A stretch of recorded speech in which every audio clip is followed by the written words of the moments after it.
આજે ઉર્જા મંત્રી કનુભાઈ દેસાઈ દ્વારા જે યુનિટ દીઠ 40 પૈસા જેવો નજીવો ઘટાડો કરી સરચાર્જમાં અને ગુજરાતની જનતાની જે મજાક ઉડાડી છે તેને આમ આદમી પાર્ટી સખત શબ્દોમાં વખોડી રહી છે। આજથી 5 દિવસ પહેલાં માનનીય મુખ્યમંત્રીશ્રીને મેં એક લેખિત રજૂઆત કરી હતી કે ગુજરાતની જનતાને પણ 200 યુનિટ કે 300 યુનિટ વીજળી મફત આપવી જોઈએ। તમારા 2 વર્ષ પૂરા થયા છે ત્યારે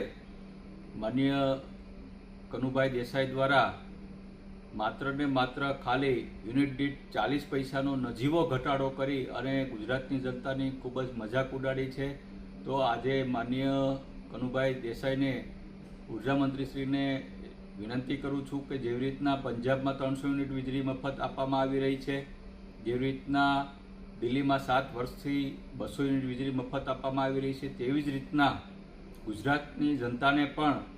200 કે 300 યુનિટ વીજળી ફ્રી આપવામાં આવે, નહીં કે માત્ર ને માત્ર 40 પૈસા યુનિટે ઘટાડો કરી અને ગુજરાતની જનતાનો મજાક ઉડાડવાનું બંધ કરે અને સાથોસાથ જેવી રીતના પંજાબ અને